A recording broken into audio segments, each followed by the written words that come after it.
నటించి ఒకటి ప్రొజెక్ట్ అవుతుంది. బిర్లా సంస్థల అధినేత అమరావతిలో తీసుకొస్తానన్నటువంటి బిట్స్ పిలాని, ఆ విషయం మీద జరుగుతున్నటువంటి చర్చ. బిట్స్ పిలాని అన్నటువంటిది తీసుకొస్తున్నారు సరే, అది వాస్తవంగా ఏదైతే పేరుని లాక్కోవడం తప్పించి మరేమీ లేదు.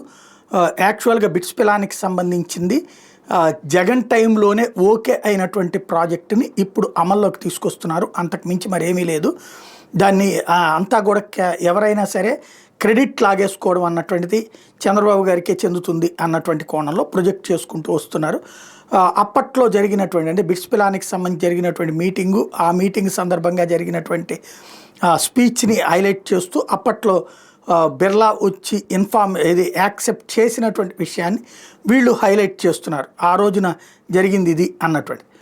అయితే ఇక్కడే సమస్య ఏంటంటే కరెక్టే, జగన్మోహన్ రెడ్డి టైంలో అనేక సంస్థలు ముందుకొచ్చినాయి, అవి ఇప్పుడు రన్నింగ్లోకి వస్తున్నాయి, ఆపేయట్లేదు. అదే సందర్భంలో రాబోయేటటువంటి రోజుల్లో కూడా ఇది కంటిన్యూ అవుతుంది.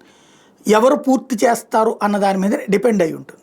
అది పూర్తి చేస్తున్నారు. ఇంకోటి, జగన్ ఆ టైంలో బిట్స్ పిలానీని వైజాగ్లో పెట్టమన్నారు, అది జగన్ చెప్పింది. అమరావతిలో పెట్టడానికి బిర్లా ఒప్పుకోవడం అంటే అది చంద్రబాబు కృషి, ఆ విషయంలో ఒప్పుకోవాలి.